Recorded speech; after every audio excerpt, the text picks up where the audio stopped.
So I noticed that the monetization has been turned off on quite a few of my videos.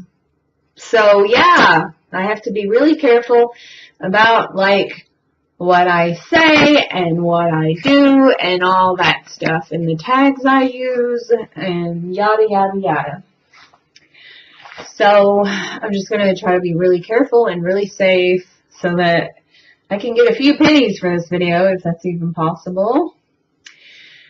So I want to talk about my student loans and the debts and things that I acquired in my life.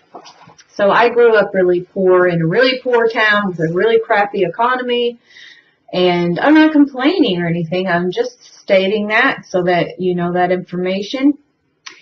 I actually got married at a very young age, and we divorced around the time I was 24-ish, 25, something like that.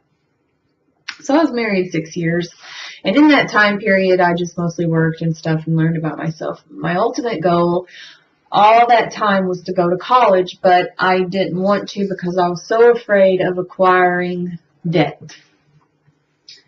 Like I didn't want to be able, like I didn't want to go to school and have to work, and I don't know, it just all seemed really scary to me and like so huge and like so impossible. But anyway, what I ended up doing was, and I mean, this is just what I did. I mean, I feel like I had to do this, and I know that I have a lot of debt now, but to make a long story short, I got into a situation where, like, I started my student loans. I would take out my loans, and it was somewhere between $5,000 to $6,000 that I would get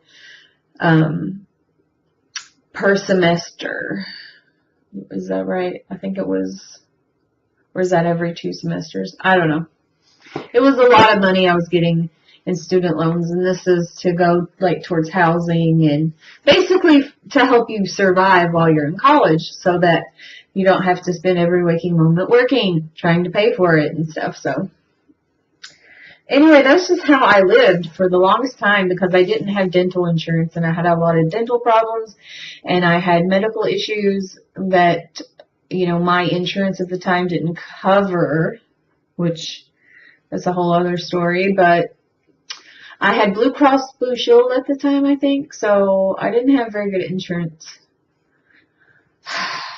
I'm not saying that all of the Blue Cross Blue Shield packages are terrible, but so yeah, that's just what I did. I used that money to survive. I know a lot of people that did, and then they ended up getting really good jobs and paid it off. But for me, what I did was I ended up getting pregnant and flunking out of my last 2 classes.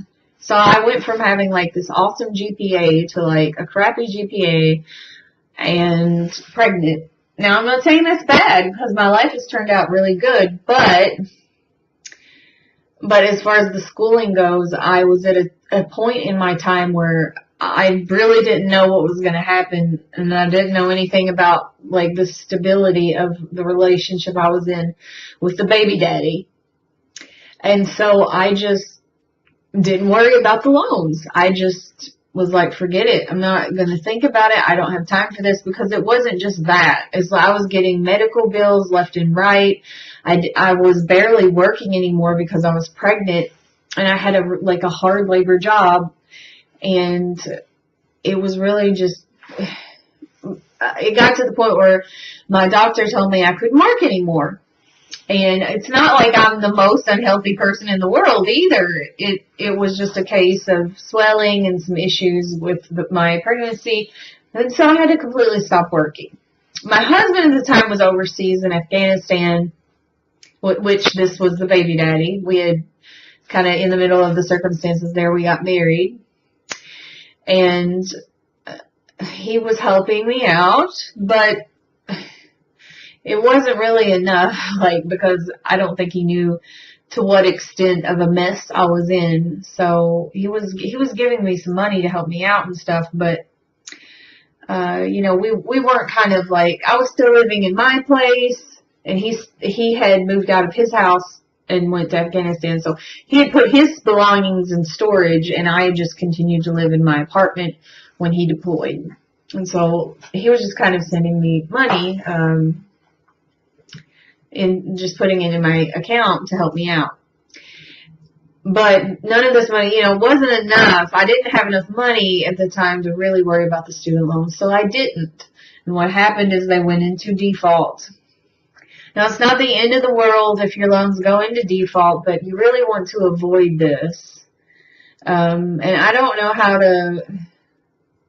I'm not sure how to make people aware of this, but it's really bad. Like, it can get really bad if it slips into really bad default, because you're basically just combusting your loan, and you're making it so much worse than what it was. And that's what I was doing.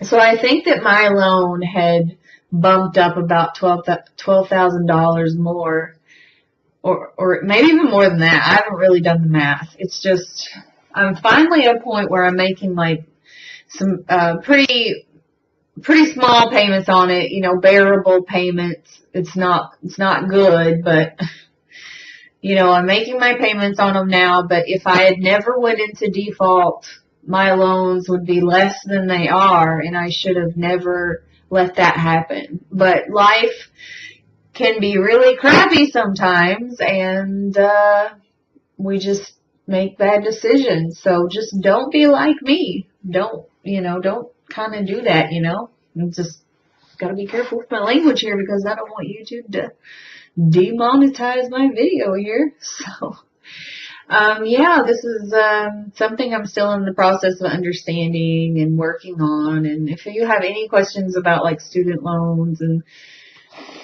the risks you're taking and whether or not it's worth it, just hit me up and ask me about it, and I'll let you know what I know. Anyway, bye. Love you.